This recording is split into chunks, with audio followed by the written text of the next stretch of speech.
उत्तर प्रदेश के कानपुर के पुखराया के पास हुए रेल हादसे में मरने वालों की संख्या 130 के पार, 150 से अधिक लोग घायल। प्रधानमंत्री नरेंद्र मोदी ने कहा, रेल हादसे की होगी जांच। प्रधानमंत्री ने मृतकों के परिजनों को 2 लाख रुपए की अनुग्रह राशि देने की घोषणा की। रेल मंत्री सुरेश प्रभु और रेल राज्य मंत्री मनोज सिन्हा ने दुर्घटना स्थल का दौरा किया। रेल मंत्री ने दिए उच्च स्तरीय जांच के आदेश। हादसे के बाद फिलहाल ट्रैक साफ करने का काम जारी है और एनडीआरएफ के अधिकारियों के अनुसार अब भी कई लोग ट्रेन के मलबे में दबे हो सकते हैं। राष्ट्रपति प्रणब मुखर्जी ने इंदौर पटना एक्सप्रेस हादसे में मारे गए लोगों के प्रति शोक जताया। साथ ही राष्ट्रपति ने घायलों के जल्द ठीक होने की कामना की।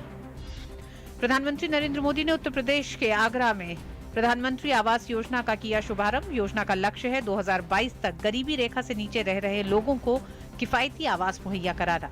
इस योजना में 2019 तक 1 करोड़ पक्के मकान बनाए जाएंगे और इसी साल उत्तर प्रदेश में 4,30,000 ग्रामीण गरीबों को ये मकान मिलेंगे। प्रधानमंत्री ने लोगों को अपने खाते में दूसरों के धन को जमा करने को लेकर किया आगाह। आगरा में परिवर्तन रैली को संबोधित करते हुए प्रधानमंत्री ने कहा कि राजमिस्त्रियों को ग्रामीण लोगों के लिए प्रधानमंत्री आवास योजना के तहत बनाने वाले मकानों के लिए किया जाएगा प्रशिक्षित। विशेष कवच सिस्टम से लैस देश के पहले जंगी जहाज आईएनएस चेन्नई को भारतीय नौसेना में शामिल कर दिया गया है। इस जंगी जहाज के आते ही पड़ोसी देशों की तुलना में भारत की समुद्री ताकत बढ़ गई है। रक्षा मंत्री मनोहर पार्रिकर ने आज मझगांव डॉकयार्ड में 60% स्वदेशी बनावट के इस वॉरशिप को देश को सौंपा।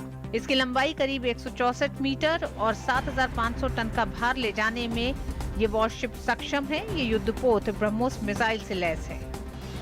पाकिस्तानी सेना ने रविवार रात जम्मू कश्मीर के राजौरी सेक्टर में भारी गोलीबारी की, जिसमें सेना का 1 जवान शहीद हो गया और 3 जवान घायल हो गए।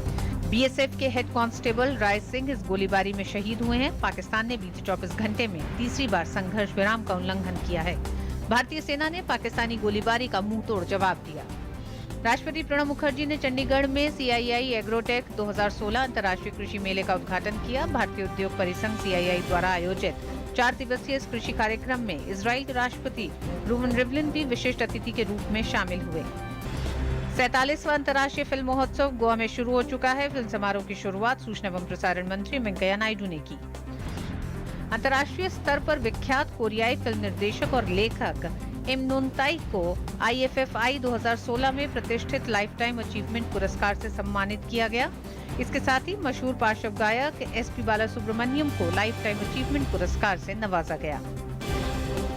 केंद्रीय मानव संसाधन विकास मंत्री प्रकाश जावड़ेकर ने वाराणसी में प्रधानमंत्री नरेंद्र मोदी के गुजराती काव्य संग्रह आंख आ धन्य का डॉक्टर राजलक्ष्मी श्रीनिवासन द्वारा किए गए संस्कृत अनुवाद नयनम इदम धन्यम का विमोचन किया। वाराणसी में काशी हिंदू विश्वविद्यालय में आयोजित इस कार्यक्रम में केंद्रीय मानव संसाधन विकास मंत्री ने विमोचन किया। जर्मन चांसलर एंगेला मर्केल चौथी बार चांसलर बनने के लिए चुनावी मैदान में उतरेंगी। जर्मनी में अगले साल चुनाव होने हैं। मर्केल ने कहा है कि वो गणतंत्र और आजादी के मूल्यों के लिए लड़ेंगी। साथ ही उन्होंने ये भी कहा कि प्रवासी संकट और ब्रेक्जिट के मुद्दे उनके लिए कड़ी परीक्षा साबित हो सकते हैं। British tennis star Andy Murray ने ATP वर्ल्ड टूर का फाइनल जीतकर टेनिस की नंबर 1 रैंकिंग पर अपनी पकड़ मजबूत कर ली है। लंदन में हुए फाइनल मुकाबले में एंडी मरे ने नोवाक जोकोविच को हराया। क्रिस्टियानो रोनाल्डो की हैट्रिक की बदौलत रियल मैड्रिड ने ला लीगा फुटबॉल टूर्नामेंट में 3 साल में पहली बार एटलेटिको मैड्रिड को 3-0 से हराया। देश की पहली महिला ओलंपियन पहलवान गीता फोगट की शादी रविवार को पहलवान पवन के साथ हो गई। खास बात ये रही कि शादी में दोनों पहलवानों ने 7 नहीं बल्कि 8 फेरे लिए और 8वें फेरे में बेटी बचाओ बेटी पढ़ाओ की शपथ ली। भारत और इंग्लैंड के बीच विशाखापट्टनम में खेले जा रहे दूसरे टेस्ट मैच के आखिरी दिन इंग्लैंड ने अपने चौथे विकेट के स्कोर 2 विकेट पर 87 रन से आगे खेलना शुरू करा। भारतीय स्पिनरों ने आज दिखाया दमखम। लंच तक इंग्लैंड के 7 विकेट गिरे। भारत जीत के नजदीक।